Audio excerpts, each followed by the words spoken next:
Alright, here we are in the Elden Ring Shadow of the Erdtree DLC bosses tier list.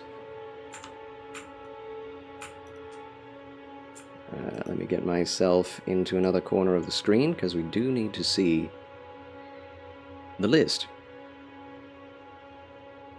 As always, well, I say as always, I haven't done a tier list in, like, over a year. So, it's been a long time. In a very long time. Indeed, the last time I did a tier list was the, what was it? I ranked the Soulsborne games. That's what it was.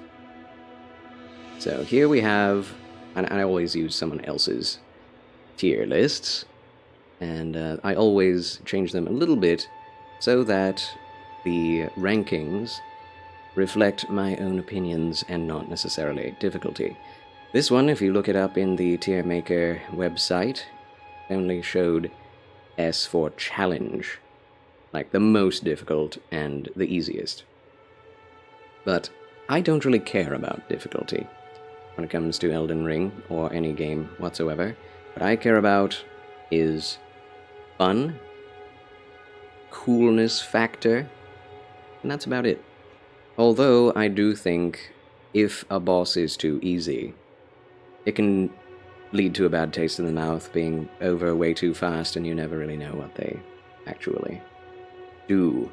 So, instead of ranking things just on challenge or just on subjective opinion, I think it will be a combination of all three things. How inspiring, how cool, and how challenging / fun. I guess that's 4, not 3. So, without further ado, number 1, the Ancient Dragon Man. This is a guy you meet out in the overworld first, and then if you continue in the direction where he comes from, you meet him again, I think twice, each time getting stronger, and then you finally fight him in a cave, the Dragon Cave. Let's go, amigo! Let's go! Welcome back, Shake Fake Snake Cake, to the chill channel of Charles. Welcome. Welcome, welcome. Thanks for coming. Shake Fake Snake Cake, hope you're doing well. How do you do? Splendid Saturday to you. Yes, Ancient Dragon Man. He's cool and all. He's fun. I'm tempted to put him in mediocre, because there's not much to NPC enemies. He's an NPC, which means he's more human-sized, has similar moveset to you yourself. And those are always lacking to me. I never like them.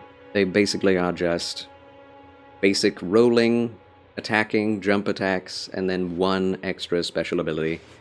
And that's definitely true of the Ancient Dragon Man, but he does have a couple of excellent dragon attacks, which make him a bit more challenging. So I'm going to put him in fun but mediocre, because that's how I feel about him. You're playing Baldur's Gate 3 now. Ah, excellent. Enjoy the playthrough. What just happened? My television switched off on me. I know that nothing has changed for you, but why? Why? I don't know. Okay, I'm back. Technical difficulties. But yes, Ancient Dragon Man, fun but mediocre. He has that one dragon-slaying slice that is very high damage. But if you can get away from that, he's kind of a cinch. So, yeah, don't care very much, but he's pretty cool. Your TV turns itself on. Ah, I have the opposite problem, Epic Woody. My. Epic Woody 27. Welcome back. Oh, hi. Good to see you, sir. Alright, Ancient Dragon Senesax. Another A fun. wizard is never late, Frodo Baggins. Nor is he early. He arrives precisely when he means to. Precisely what he means to. Chill Will, welcome in. My good man, how have you been? It's been a little bit. Hope you're doing well, and the family. So, Ancient Dragon Senesax, he's just an ancient dragon. There have been many of these. He has, I think, 1 or 2 more lightning abilities, and that's about it, so. And those are pretty annoying. He's also in a pretty small enclosure, inside of a cave. a big cave, but for a giant dragon existing in a small cave, or in a large cave even, it's like Dark Eater mid-ear, but in a smaller arena, is not very good for the camera, and I don't like him. So I'm going to put him in mediocre and annoying. Because as cool as these bosses were, the dragon bosses, the ancient dragon bosses, the 4 wings and the lightning attacks, they become very basic and very, like, annoying after a while. You are very well. I am pleased to hear it, Chill Will. May it ever so be with you, and even better from here on out. I'm okay. I've been better myself. I've been pretty sick myself and my family, but hanging in there, doing my best. Yes. Alright. Yeah, Ancient Dragon Senesax got on my nerves. I didn't like him. Just another Ancient Dragon from the main game. Bale the Dread. Now, a lot of people have put Bale the Dread into awe-inspiring or S tier, like one of the best bosses FromSoft has ever made. I disagree. I think there are many more, like, well, fair bosses that do many of the same things. Placidusax does some of the same abilities, the flying and casting bolts of lightning, as well as casting fire. Bale has a lot of things from all the other dragons in his kit, so I can't say that there are very many new abilities from him, but they are cool. They're all very awe-inspiring in themselves, his attacks. But for me, his fight was kind of annoying. It was all too challenging, but satisfying to kill him. But there were just a bunch of things that got in the way from making this a very fun fight. I feel like the dance of it was very slow, but he only gave you time for 1 attack to the head per one of his combos, which is a theme that happens with all of the S and A tier bosses we will see. But I don't like that, and having to get in on him if you're a melee class was very annoying to do. I found it very difficult and annoying to get in there and actually do damage. His fight is very cool. Visually, it's an astonishingly awesome fight, especially with Egon, if you have him. I didn't use Egon, because I did not summon except for once in the base game, and that was the first boss that I summoned for. The lion, the dancing lion. So, I'm going to put Bale the Dread in cool and challenging. He was cool, and he was challenging, but was he, like, one of the best bosses I've ever fought? No, and there were definitely camera issues, and I just got very angry with him, because I felt like the hitboxes were not very good. I felt like where you lock on his head was an issue. Like, if you aimed for the lock-on, you would miss his head 90% of the time. If you lock off, you can hit him. It was like, what's wrong with the lock-on? And then you only could do good damage on either his head or his cut-off limb. So, that's cool and all, having weaknesses, but being barely able to do any damage anywhere else on his body was very annoying too, and much like the Fire Giant, I hate the Fire Giant so much. Being able to only hurt him, truly, in one of his very few weak points was annoying and took way too long, and Bale the Dread has the same issue, has tons of health, barely ever gives you time to hit his weak points. So, challenging, yes, but I did not find waiting for all of his massive explosions and attacks to go off and all of his combos to be done. I didn't find that very fun, and then having to run under his chest to get to his leg, and then sometimes getting hit by his fire attack. It just felt like a very messy fight that didn't feel as tight as the last boss, or as any of the other fights outside of the Hippo, which we'll get to the Hippo. He has also some of the same issues. But yeah, Bale of the Dread, I do think that with all of my issues that I have with him, it is one of the coolest, like, spectacle bosses in the series. It is a spectacle boss. This is not, you know, just a straight-up toe-to-toe fight. You're meant to bring in Egon and yeah, the bosses in the DLC are not very fair at all. Like the Elden Ring debate, age-old debate of is Elden Ring, are From Software game bosses even fair? And the answer is they've never been fair. It's just that there is a sense that you can get better, and there are ways and tools that you can use to get through every fight, and that is true here. That doesn't make it fair. It just makes it doable. I think Bale the Dread is very much one of those. He's definitely not the hardest boss in the DLC, but he's probably second to the Promised Consort. So, that's going on with Bale the Dread. I liked him. I liked his design. His design is satanic and cool. It's, the more grotesque the demon you are facing, the more satisfying it is to defeat him. And that's definitely a spectacle boss fight. I don't know what's going on in his arena. His arena seems very interesting. Is that the source of the Crucible? Was that the origin of all dragons? I have no idea what's going on, but that arena is really awesome. And the lead up to it is pretty cool. It's unfortunate that the jagged peak actually didn't have much in it. It's just like 3 dragons and 1 boss, and that was it. So that was a bit of a disappointment, but it is all about Egon and his quest, so if you do that, then it's much more exciting. And you want to keep Egon alive the whole time. So here we have Black Knight Edred and Black Knight Geru, and yeah, they're not annoying, but they're just mediocre.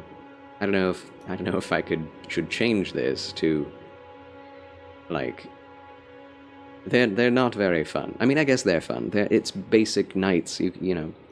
Mobs are pretty much all the same, in a way. Like, you have the basic mobs, you have the knights, and then you have mini-bosses, and, like, flying bats and misbegotten. And these guys are just knights. They're just knights. And they're fine. They're fun. They both have one unique ability. I think I like Edred the most, because he has the Twin Blade, and he does the flying attack, and that's awesome. That's pretty cool. But, yeah, just mediocre. Nothing to say here about them. But, I don't know, is it fair to put Ancient Dragon Senesax below Black Knight Edred and Geru? Maybe that's not fair. I guess I'll put him above Ancient Dragon Man, because he is a better fight than Ancient Dragon Man. That's true. I think that's more fair. I want to be fair, even if Elden Ring isn't. Alright, Black Jail Knight. And not being fair is not a negative thing, necessarily.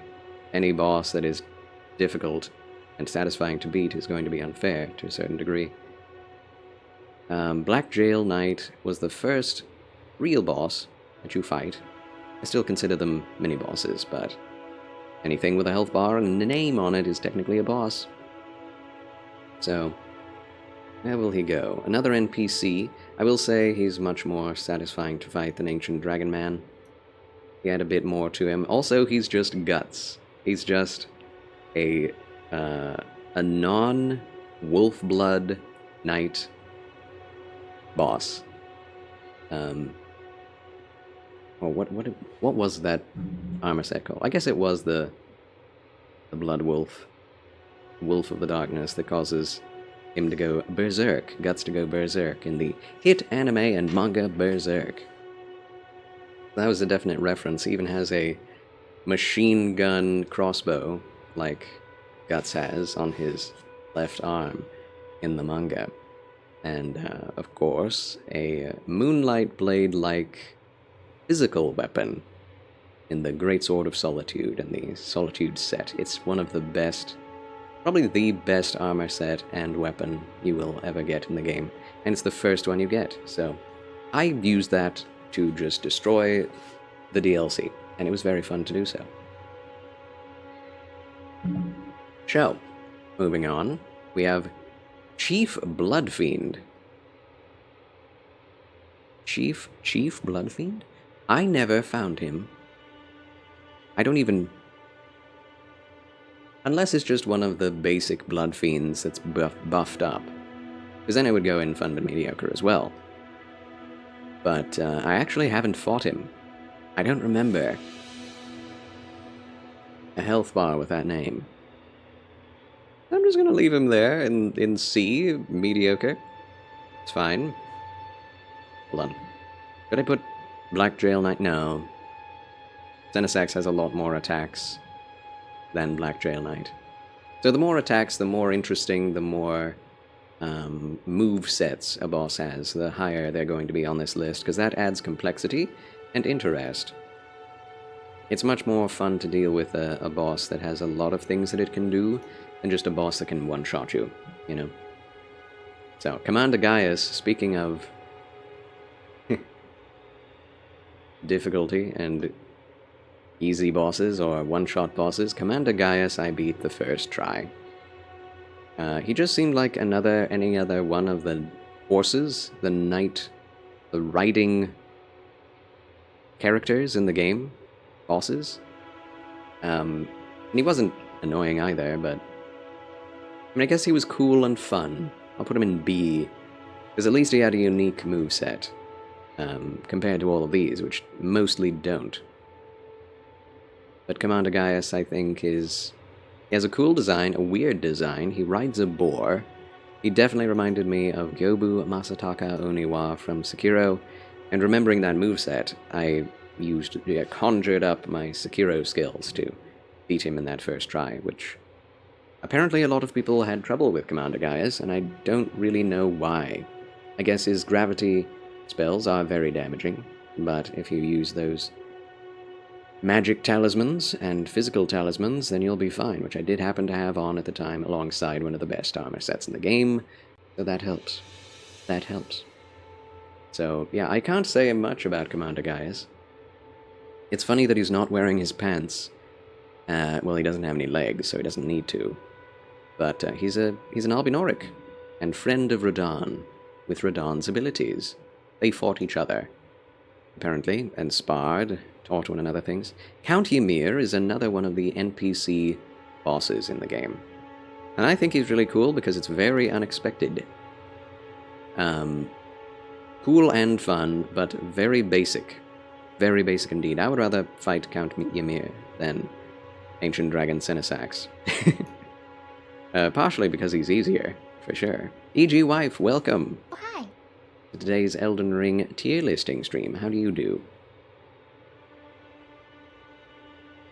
Rating all of the Elden Ring bosses by complexity, design, coolness, and somewhat on challenge. But yeah, Count Ymir, pretty easy. There's a bunch of spells. Shows you the finger spells that you can get yourself, and that's pretty neat too. Lore-wise, very interesting, a lot of backstory, and if you're following the story, very satisfying to fight him and beat him. Want to say hi? I've been super busy these last few months and haven't been able to lurk lately. No worries, E.G. Wife. No worries. You do you. It is far better to be busy than idle, I always say. So thank you for tuning in and saying hi. You are always welcome here, whether you lurk or chat. And if you're not able to make it at all, no worries either. No worries, no worries. For the rest of your days. Alright, Cursed Blades Labirth. Labirth. I remember that name. But who is this?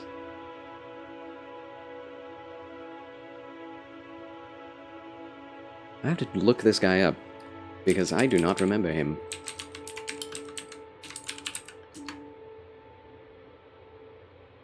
Who in the heckums? Oh. Ah. Yes. Okay. I know who he is. It's that one of those stinking, blasted, horrible, horrific, evil,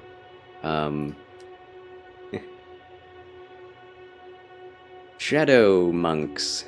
The ones with the the omen horns and the masks and the long white hair, and they just wear a loincloth and some bracelets, and they wield circular blades.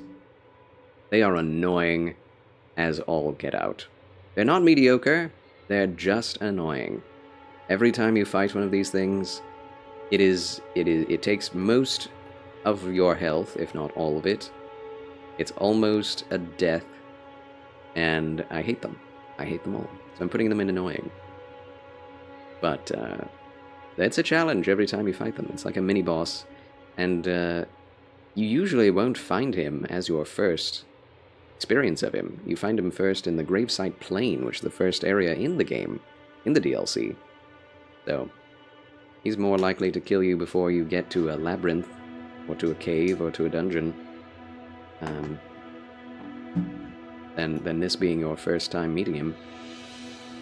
And I hated it every time I fought him. Xanadu Peach, good afternoon, Xanadu. How do you, Xanadu? Welcome to the Elden Ring tier listing stream. Blessings. Blessings of the good Lord upon you. Dancer of Rana shouldn't exist. I understand her ability is very cool. Her armor set is very stylish. You want to look like a gypsy woman. But this was definitely the easiest of all of the NPC fights. Like, she barely does any damage to you, even when she's doing her dance, and you can smack her out of it pretty easily. And she has no health and no armor, because she's literally wearing just a dress. So this is like the easiest, least complex fight, even amongst NPC fights. So I'm not a fan of. Poor old Rana. I think she deserved more. Her design is pretty cool, and her dance moveset is pretty neat.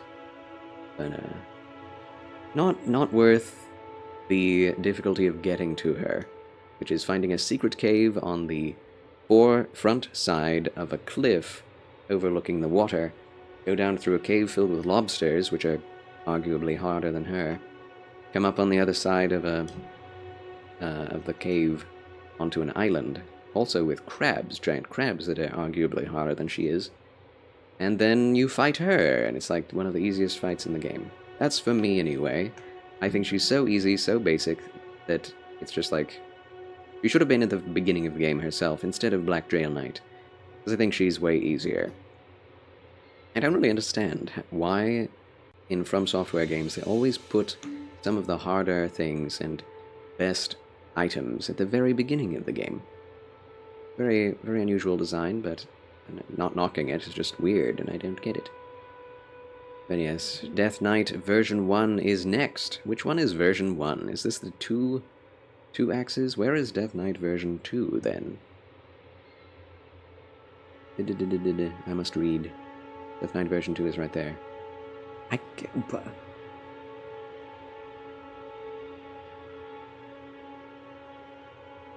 think... Oh, why is this so hard to see?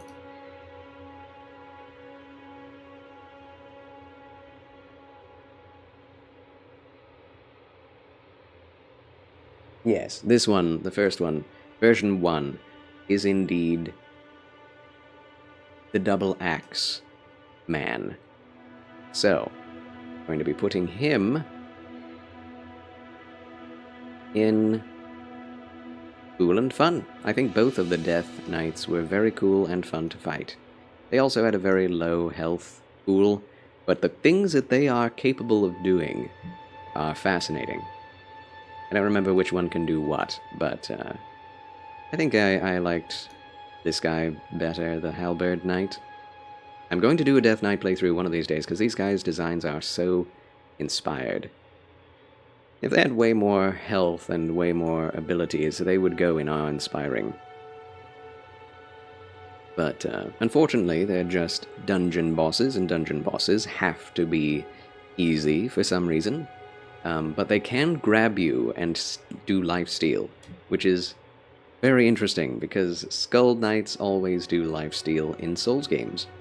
In Dark Souls 2, Dark Souls 3, even Demon Souls has a skeleton men that do life drain. So that's kind of an old reference coming around again.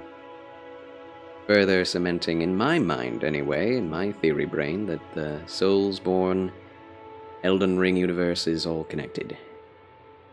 Alright, continuing on with the buffed Deathrite Bird, and these are always mediocre and annoying. I do think the Deathrite Birds, however, are very cool in their design, and have very cool lore, and I like the Ghost Flame idea, and they're very difficult most of the time, and this one is even more difficult. But they are very annoying, and he has the same moveset as all the other Deathrite Birds, maybe with one more ability.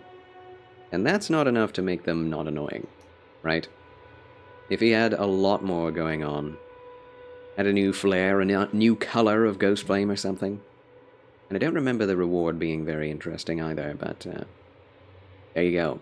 Deathrite Bird, mediocre, and annoying.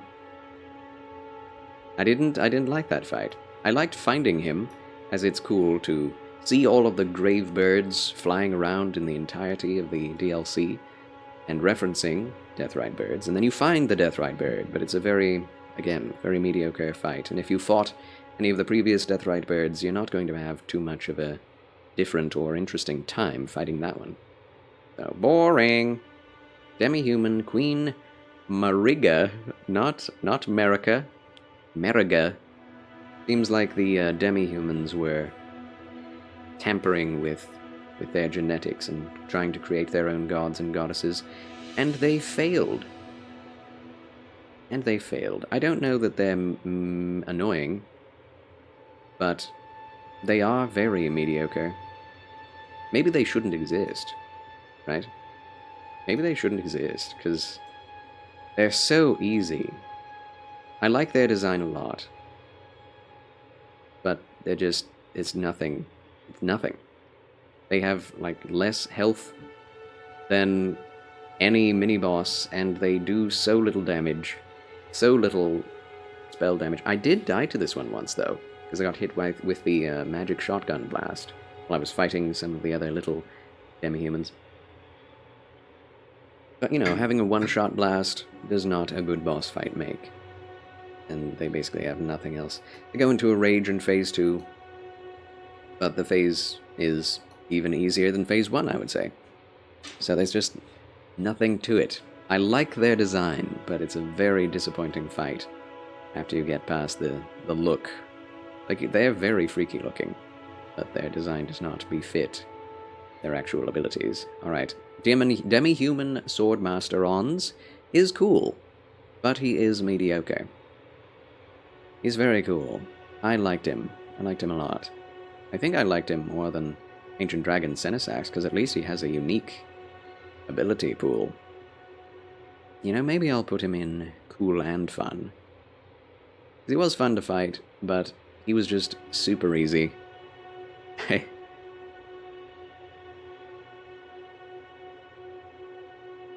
Ancient Dragon Senesax is gonna go lower than that. I don't care. I do not care.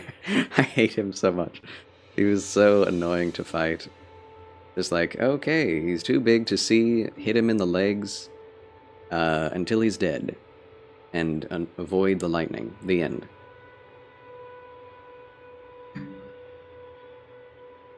I mean, maybe Deathrite Bird can be, like, up here. Up here. That would make more sense, as I do prefer the Deathrite Birds to the dragons by quite a bit. Trying to figure this out. Yeah, even in my own head. Alright, Divine Beast Dancing Lion. One of the best fights in the game. I would say this fight is awe-inspiring. I prefer Divine Beast Dancing Lion to Bale the Dread. Why? Because he has like 5 stinking phases that in the second phase he can just switch in and out of on command. He has an amazing ability pool. He does have the same issue that Bale the Dread and the Hippopotamus have, of being in a small enclosure and having the camera locked onto his head, and his head moves around like a gyroscope. So if you are stuck in a corner and he's attacking you, your camera's just going to be doing this. And that's not helpful for actually fighting in a game. Anything. So that's an issue, but that's always been an issue in Souls games. Yeah, that's the camera boss, that's the boss, that's the main boss of the game, really. Well, that and Gravity. Gravity and the camera are the hardest bosses in all of Soulsborne. I would put them in the shouldn't exist section of the tier list that he train on. But I love this boss, except for that one thing. He does have lots of openings. You run around behind his back and you hit him, and he does actually have a turnaround attack, but once you get used to that, you can punish the turnaround attack as well. So you hit him in the boss, roll his punish attack, and then you punish him. And he had a lot of health too, and a lot of armor. And his lightning phase is super difficult. Partially because there's nothing in the game that boosts stat-wise your lightning resistance. There are no stats that you can upgrade with levels to make your lightning resistance go up. So that you're going to be taking way more damage from lightning than any of his other phases, which he has physical damage, he has wind abilities, he has frost, and lightning. And you never know what you're going to get with this guy. Also, if he grabs you, he heals off of it whenever you heal. So once he has grabbed you once, whenever you heal, he heals. Which is a weird thing, which I don't think any other boss in Souls has ever done that. So it can be really annoying once you've fought him down to his half health, and then he does a grab and he catches you, and then you try to heal up and he heals with you. Super annoying. And I think that makes him even harder than a lot of the endgame bosses in the DLC. Because most of them don't heal either. But also, awesome design. One of the most unique designs in all of Souls. I even like it better than Bale the Dread. It's so cool. Dancing lion from Chinese mythology. Paired with this weird Elden Ring lore with omen horns and all of the different elements. It was so cool, man. It was so cool. This is probably the boss I died to the most outside of Promised Consort. So, S for Divine Beast Dancing Lion. That's the one I will remember the most out of this DLC. Except for, again, Promised Consort. Alright, Falling Star Beast buffed is the same as the Deathrite Bird buffed. These are fine, but it's just, again, the same thing over again. It's always disappointing whenever you find an overworld boss from the main game and they've literally changed nothing about it. Nothing changed. There was not a single new ability. He just has like 3 times as much damage and 3 times as much health. It was very lackluster. But lore-wise, it is also found in an interesting place, and I think it's meant to tell you that this is kind of what the fingers are, or that the fingers in these things are connected. They both came from space. Outer space as meteorites, which is fascinating, but once you've fought about 4 or 5 of these things in the main game, you don't want to see any of these anymore again. So it's another repetitive boss that could have been something else, could have added something, but it's just another overworld boss. Nothing to see there. But, you know, it's not annoying like Ancient Dragon Cinesax. Alright, Furnace Golem. These are cool and fun. Cool and fun. Yeah. Middle of the road. Do I like them more than these guys, though? I think I like them better than Ancient Dragon Man. They're more striking visually. They do more damage, although the fact that some of them are armored, and you cannot do any damage to them unless you throw fire pots, hefty fire pots, into their furnace, you can't kill them. Which is a really counterintuitive thing. Although, technically, and I've been made aware recently that in real life, certain types of furnaces, if you overload them with heat, overload them with fuel. You add fuel to the fire too much, it will explode the furnace. And I guess that's what's supposed to be going on here, but this is a fantasy game. I don't need real-life physics in my fantasy game. You should have to use ice or wind to kill this thing. Something like that. Preferably ice. But no. And the basic versions, well, they do have a surprisingly large number of attacks, which they don't always use. They have like 3 or 4 different attacks, maybe 5, and a grab that they just throw you into their heads, the top of their heads, into the furnace. I thought that was hilarious. And it one-shots you, of course. It also flushes you like a toilet if you if you get caught by it and killed by the grab. Hilarious. They took that same animation from Dark Souls 1, the aliens. Welcome home, good hunter. Dark Souls 1. Layla Game Zone, thank you for the resubscription. Welcome back to the Federation. Huzzah! Thank you so much, Layla, for the resubscription, for the support of the Fed. Thank you so much. Charles! Layla! Hats off to Layla, ladies and gentlemen. We love Layla around here. Super Subskis, indeed. Welcome to the Elden Ring tier list of the DLC bosses. Almost 2 years, yep. Well, yeah. Getting there. 1 year and 3 months. Almost. Yeah, 1 year, 2 months, 14 days, 19 hours. And you've been subscribed for so long of that, so much of that. Thank you, Layla. Thank you. Played a new game today, Charlie. Oh, did you, Petitrinon? What was it? Do tell. And thank you for following me for just about as long. Almost 2 years as well. Although, closer to 2 years. Yeah, thank you, friend, as well. Thanks a lot. Alrighty.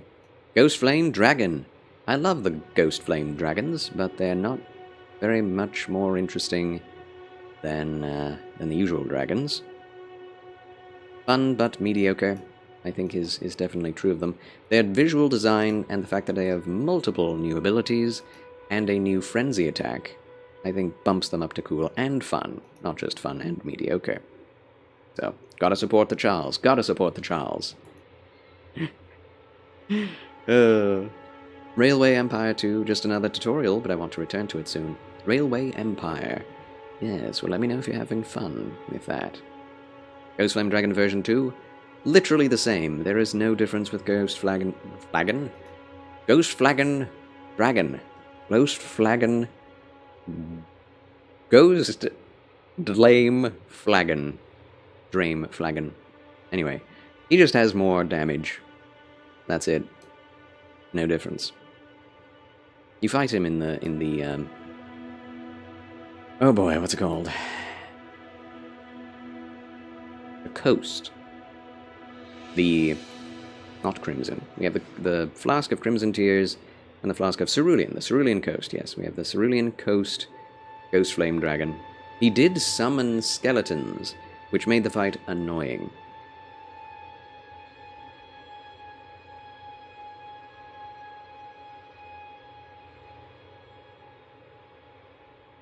But hey, it was interesting. I kind of hate it, but in fact I'm going to put him down here with fun but mediocre. Because it was cool to meet the first one. It was like new and exciting. The second one is just like, oh, the same, but now you summon minions and have more health. That was very much more annoying. I'll put him ahead of Ancient Dragon as well, ahead of Furnace Golem, and ahead of all of these guys. Fun but mediocre Ghost Flame Dragon version 2. Pretty different from Asmongold so far, I will say. Watching Asmongold's list made me want to make my own. Seems like a nice game. Played the first one, but despised the graphics. Tried the second entry because the graphics were overhauled. And what do you think of the graphics now of Railway Empire 2? Oh, this is also something, a new game that's coming out that I'm interested in, is Titan Quest. Titan Quest is getting a sequel, Titan Quest 2. So I'm looking forward to trying that out. I don't know if I will ever go back and play Titan Quest 1 if Titan Quest 2 is better in every way. Because people say that Titan Quest 1 is very much archaic, and it's more difficult to get into than most ARPGs. So we'll see. We'll see. Shows its age. Reading a book as you listen to the tier list? Multitasking! Amazing. What is this app? This is a website called Tier Maker. Go figure. Tiermaker.com. .com. So you can make your own tier lists. You can take the charts that other people, the templates that other people have made, and use them for this. Yes. You like it? Much better. Very nice. Petit Trinon, very nice. Charles Quest, yeah. Whenever I play a Titan Quest game, it'll be Charles Quest time. Tier Maker. Yeah, Tier Maker.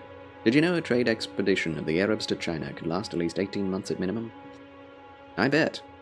Take our global commerce network for granted. Yes, it took a long time. Oh, Golden Hippo. This is controversial. Golden Hippo is mediocre and annoying.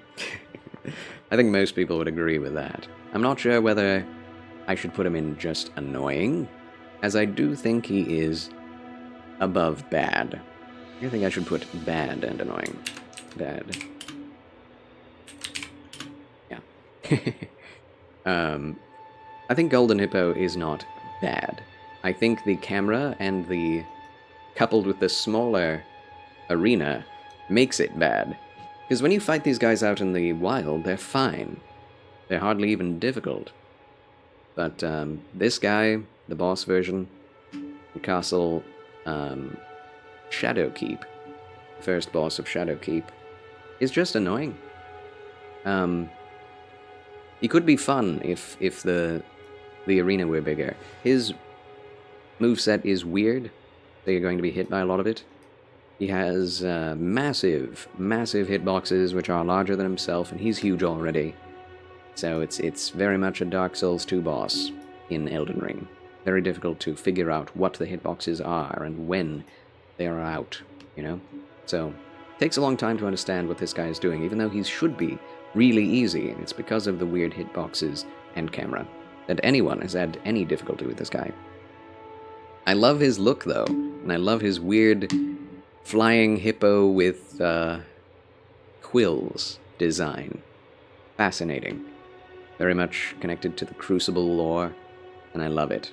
So, full Crucible playthrough coming soon. We have all of the abilities now that we saw in the base game, and more with the quills as well. Apparently the quills are really bad, but I'll be the judge of that when I do get around to doing a Crucible Knight playthrough. Yes. Watching a video on Eastern Roman Byzantine inventions. Did you know they were aware and utilized time zones? I believe so. That's where our calendar came from. Was in the same time that the Roman Empire and the Catholics and Eastern Orthodox converged as empires. They were dealing with calendars. The Gregorian calendar came out of the split. Yeah. Yep, also the first to recognize what would later be the Gregorian calendar. There you have it. There you have it. Pretty cool. Pretty cool indeed. Already, Jagged Peak Drake. These are very basic.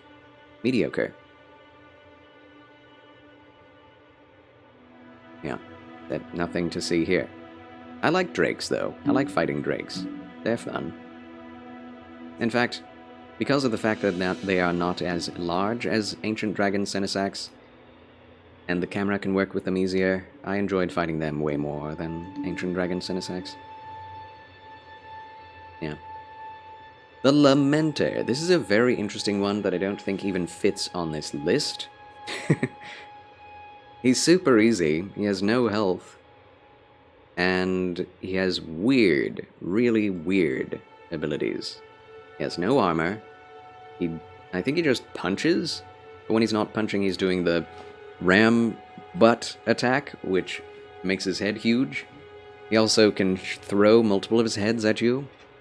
And one more attack that is unique of his is summoning, like, 100 of himself, and they all can attack you and have 1 hit point, I think. So you have to kill them all in order to find the right one. So that was interesting. I liked that. That was fun. I think he was cool and fun. I liked him better than the, these guys. He was way more... He's like a more interesting ancient dragon man. But still kind of mediocre. Why is he in the fun but mediocre section? I guess that makes sense. Like, was Ghost Flame Dragon version 2 any fun? I don't know. Technically, yes, because he's Ghost Flame Dragon. And I like the first Ghost Flame Dragon. This one, too much health and summoning made me rethink that, but I think he fits with fun and mediocre. Yeah, this guy was cool anyway. Elementor.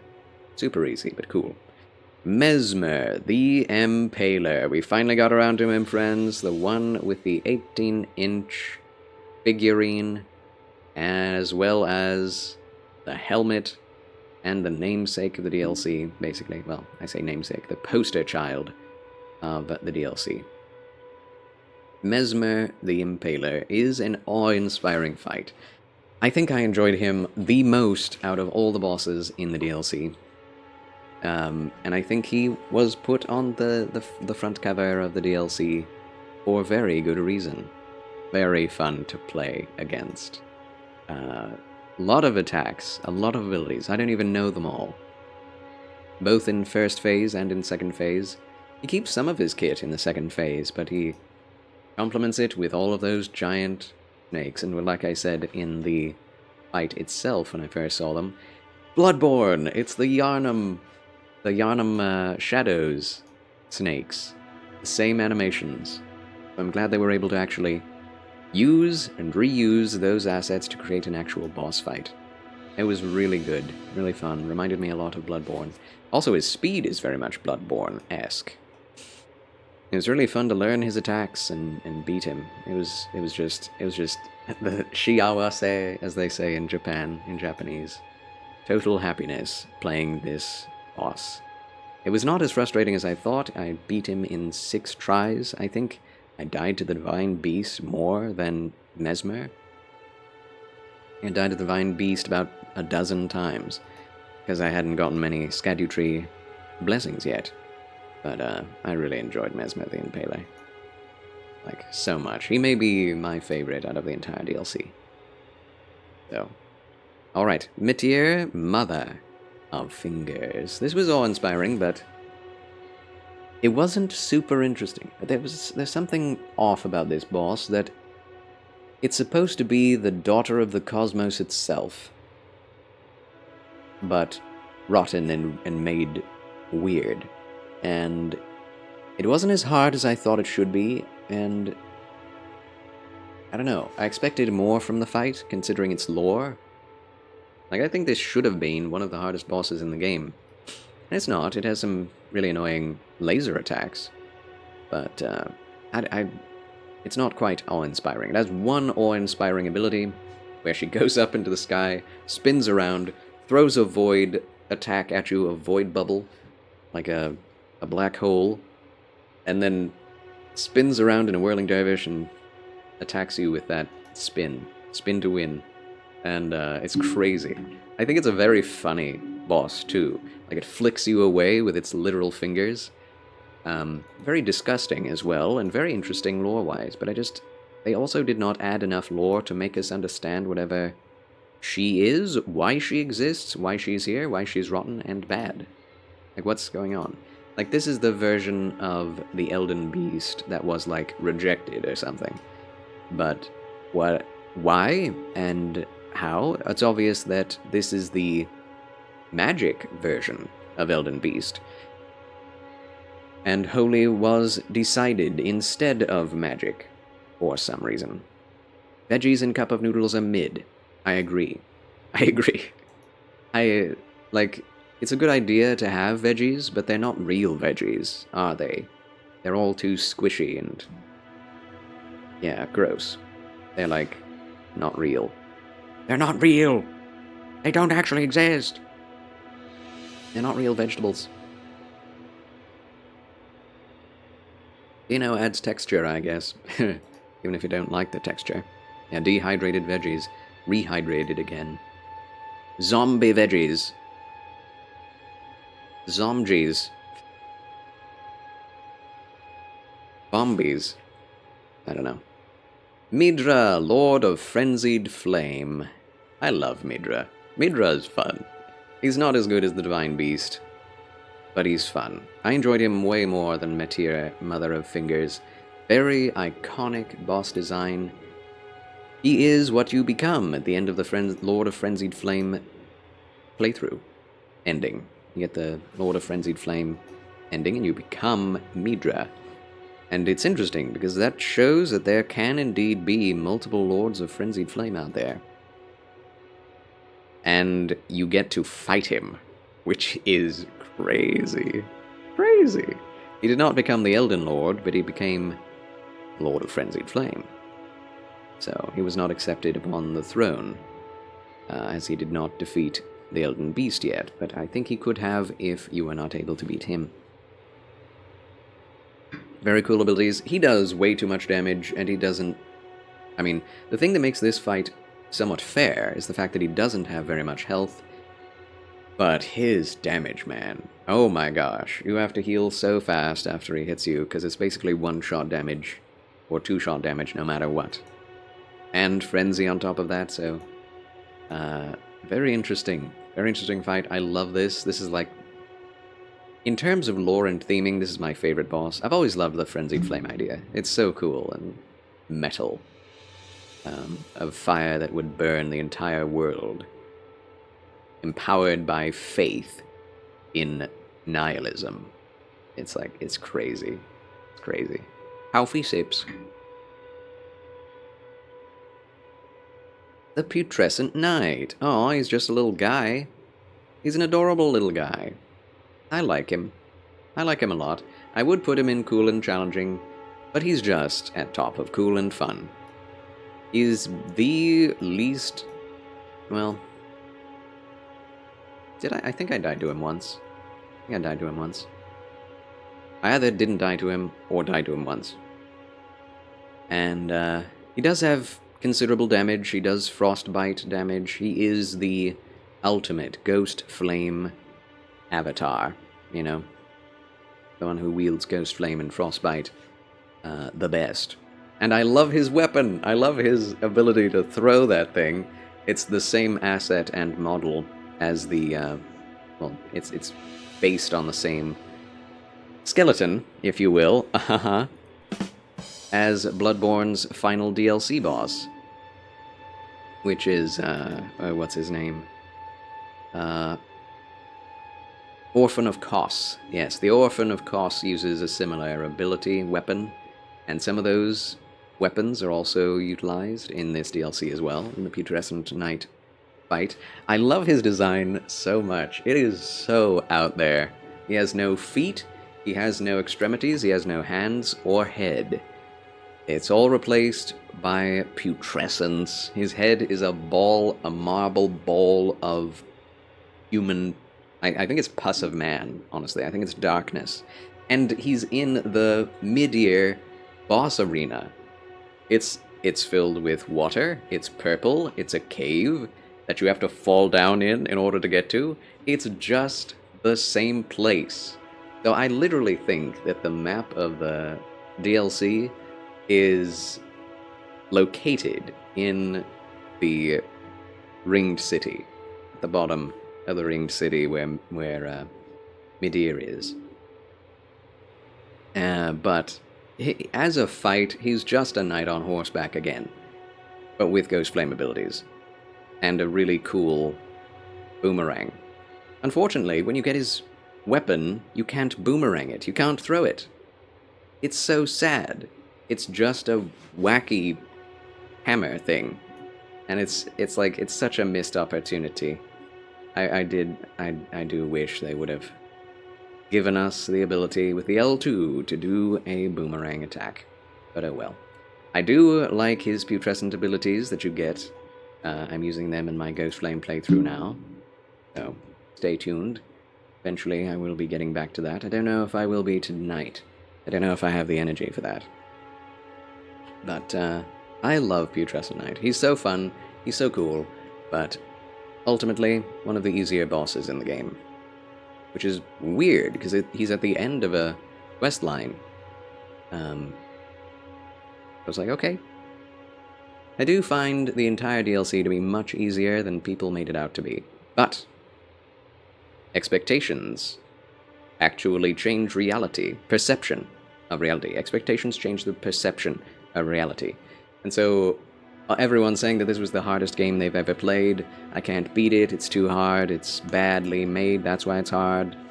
Made me expect the worst from every boss, and I was pleasantly surprised that they were all easier than I expected, except for one. We'll leave him till the end. Jory the Elder Inquisitor is what led up to the Midra Lord of Frenzied Flame fight, and he did challenge me, so I'm putting him in cool and challenging below Metyr. This is the coolest end of a catacomb fight I've ever seen in these games, and he's a basic mob, but cranked up to 11 with boss abilities and mobility abilities. He can teleport, he can summon in more of himself and other mobs as well. He does holy damage, he does frenzy damage. It's a lot to deal with, and it's really cool to see. You can get his own attacks, his holy abilities. He is the ultimate casting Inquisitor build. Not a paladin, an Inquisitor, which is a caster, apparently, in Elden Ring. Let's return to your stream. God bless and Godspeed. Thanks for stopping by, Layla Game Zone. We love you. Rousing round of applause for Layla Game Zone as she goes to her streams. Farewell, Layla. Christian VTuber and Sister in Christ. Go check out her stream when you have the time. Subscribe if you have the means. And don't be scared, Petit Trianon. The thunder cannot hurt you. It's the lightning you should be afraid of. Just kidding. Yes, have an excellent weekend, Layla Game Zone. I didn't have too much trouble with Jory. I think I died twice, but it was more challenging than Putrescent Knight or Commander Gaius. Alright, Radon. No, we shall leave him up to the end, like I said. Ravla, the Great Red Bear. This was not difficult, but yeah, I'm gonna say fun but mediocre. It was cool to see an actual bear, rune bear, brought up to boss status.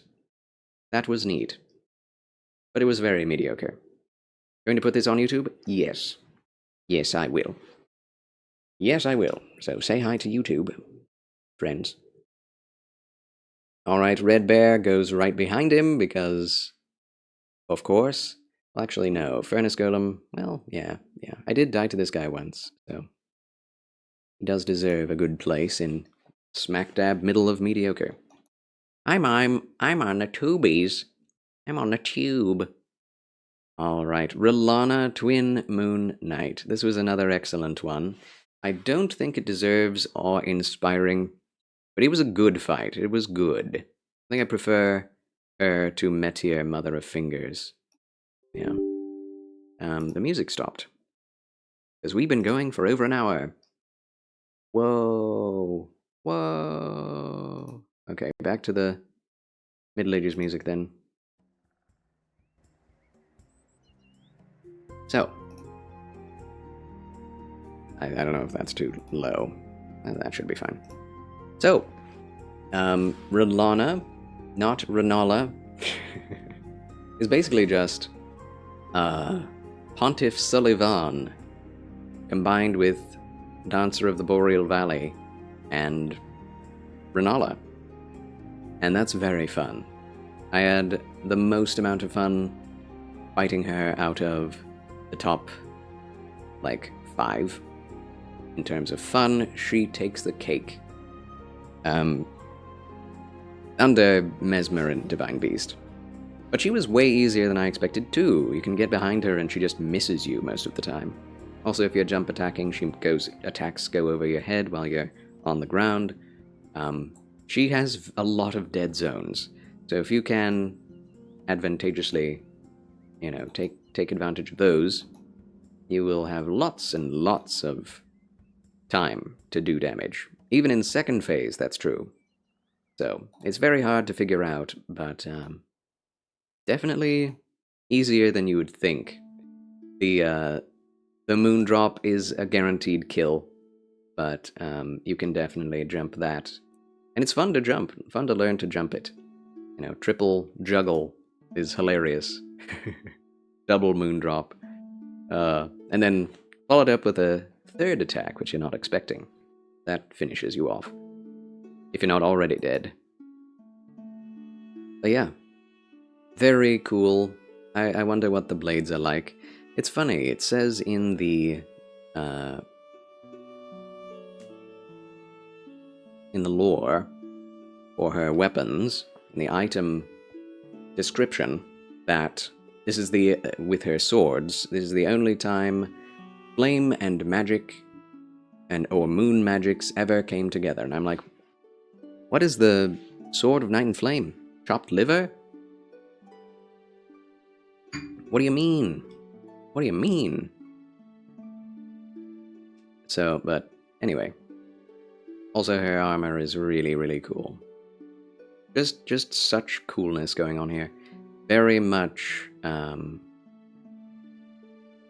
Bloodborne feeling fight. Just super aggressive, lots of slashes. And the second phase is very much like the second phase of, oh man, what's her name?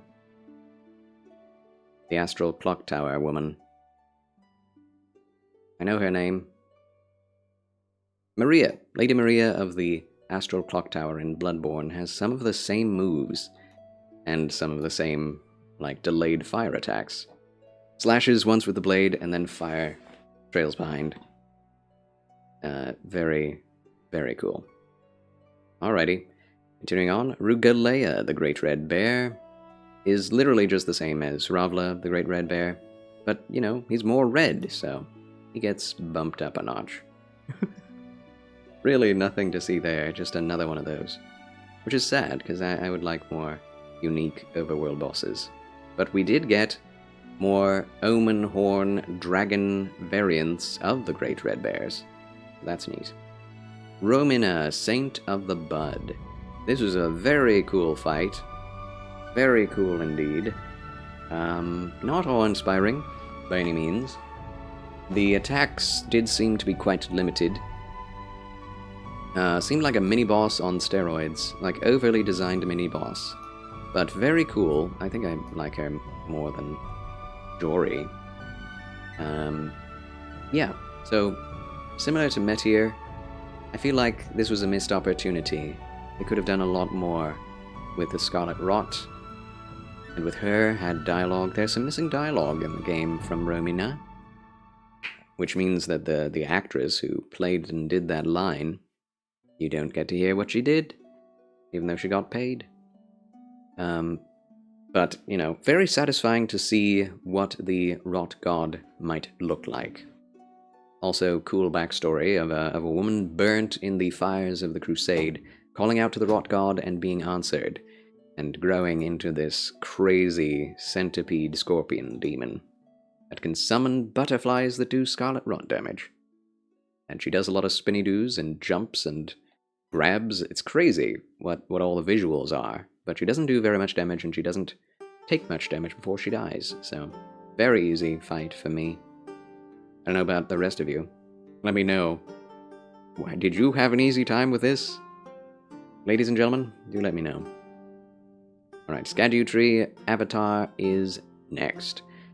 I love and hate this guy, as I love and hate myself. I'm just kidding. That's a Gollum reference. Definitely challenging. I would put him above Meteor, and above R'hllana, actually. He's not as fun as R'hllana to fight, but he has a lot more going on. He has 3 phases instead of 2, and you cannot damage him until you have indeed just staggered him and depleted his entire health bar twice which is weird, but it's not too hard to do as his head is the obvious weak point. He is strong in every other part of his body, and you can do slight damage to the rest of his body, but his face is... he's always putting his face in front of you, so it's not difficult like Bale the Dread, where he has this back leg that's trailing behind, and that's his weak point. He just puts it right in front of you all the time. But he has, again, 3 different move sets, which is very neat. From all the different Souls games, he's basically just the Boreal of the Valley Vort. He has a Boreal of the Valley Vort phase. He has a caster phase. He has a spinny-do melee, like punching phase. This is a hilarious boss with some crazy animations. And he has that kind of one-shot, almost one-shot, holy damage Skadutri avatar blast.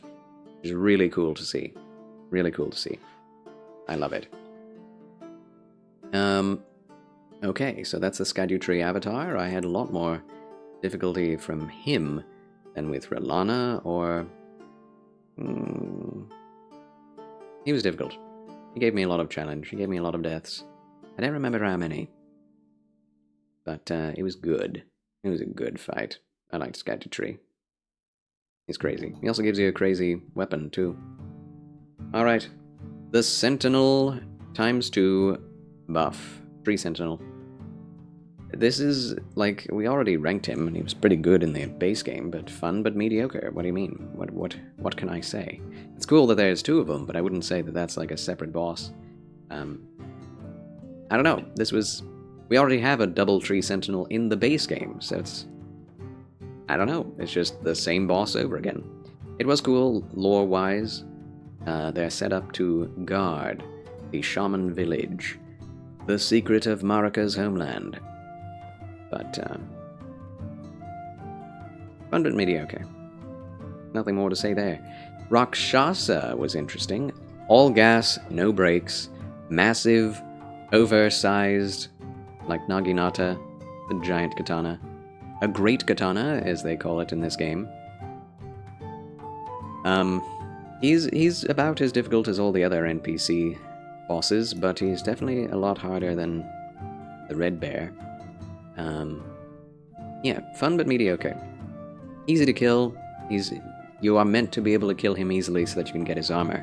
Just like Black Jail and Red Bear and Rakshasa and Dancer of Rana. But I did die a few times to this guy because of his crazy bleed and aggression. So, it was fun. It was fun fighting him. And I'm kind of terrified of doing a Rakshasa playthrough. We'd need the red tier stone, ring strats brought back. Alright, finally, sadly, we are on to the final boss, and it's Radahn, consort of Miquella. Promised consort Radahn. I hated this fight for the most of the time that I was playing it, but I found it to be much less frustrating and annoying than Malenia, who would get her health back every time she hit you. He doesn't do that, so that makes this a much less difficult fight.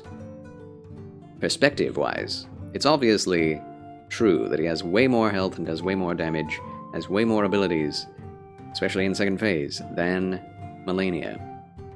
But he doesn't heal, so that sense of hopelessness that you get when you get hit once in a Malenia fight and half of her health is back, I didn't feel that friction with Radahn. I did feel the friction of crazy hitboxes. His swords are much larger than they appear, do much more damage than they should. His gravity attacks, while easy to dodge in the first phase, becomes an undodgeable combo, like Neo just pummeling you from the Matrix. And the second phase is covered in light beams so that you can't see anything. I'm blind now because I fought this boss. And the answers as to how to fight him, how to beat him, are very simple. Either use a shield spear poke build, or roll to the left. That's it. Roll to the left of everything, especially in the second phase, and hit him when he's not attacking. Do that, and you will win. It's a very simple boss, but I had a lot of fun actually learning the boss fight. In the end, after having gotten past the hatred and anger part, because he has way too much health and it takes way too long. I will say that having the DLC boss be this much more difficult than the end game boss is a little weird, and I hate that FromSoft keeps doing it. But it is a massive leap in difficulty to anything they've done thus far with the Soulsborne series. I will say Sekiro is similar in difficulty to Radon, but, you know, you're able to work through it with all the tools that you have at your disposal. You can go full defensive stats, you can go full offensive stats. Going half and half with resistances, Marika's Braid, and physical damage negation, alongside stamina boosting talismans, and 1 damage dealing attack talisman. That's when I did it. But I probably took about 9-10 hours to beat him, of just trying over and over and over again, turning it off, turning back on again the next day, trying again for 5 hours. So, yeah, this guy is definitely awe-inspiring in the visuals. The story is weird. I don't understand the story, why that had to be the last boss, like what, but we are fighting Mikola and his intentions. And that's what's revealed here. He wanted Radon to be his daddy, and to take him, become the god of the world. But we stop him. It is funny and cool that Mikola can charm you. If you get grabbed twice, you are charmed to death. So your heart is stolen, it says it on screen, and you die just from peacefully being allied to Mikola through his unassuageable charms. So that is my list, ladies and gentlemen. Radon, definitely the best fight in the game, but super hard, and the visuals are super crazy. The fastest boss in the game, and the most unfair. Every single combo he does, you cannot attack in the midst of, you cannot roll attack, you cannot, well, you might be able to parry. I don't know, I've never seen anyone parry him. But, yeah, definitely worth fighting if you can beat him, if you can keep going and slog through it. I don't like it how difficult he is, because it's just a lot of wasted hours learning his fight. But a lot of people love that. I feel like if I were to fight him for 1 or 2 hours, I feel that would be fine. But a 10-hour fight having to learn every single ability that he has, and how to exactly roll it, felt bad most of the time. But man, killing him and like having it over, knowing that I basically felt that I had learned everything that I could of the fight and there was nothing further to learn, and then I just beat him, survived all of his attacks and beat him, was one of the most satisfying experiences I've ever had. Second only to fighting and killing Melania the first time, because I did not feel like I could do it when I originally fought Melania. I knew I could do this guy from the beginning. I knew I could, but I wasn't sure how long it would take. And it took a long time. But I'm glad I stuck through it, because I know next time I fight him, it won't be half as hard. So, thank you all so much for coming to Charles' tier list of the Elden Ring DLC bosses. I believe this does indeed represent my actual feelings on every boss. And, yes, thank you for watching. Alrighty. That'll be it for the Elden Ring tier list. It is done. We did it, friends. Huzzah! Another tier list down. I'll be uploading that to YouTube when I can, just so people can know my thoughts. I do wonder what other people's thoughts will be when they see what I have to say. I did lose a follower today, but we're still gonna do the 1700 celebration next week. I wonder what it was I said that had someone unfollow me. That's hilarious. Tier lists, man. Controversial.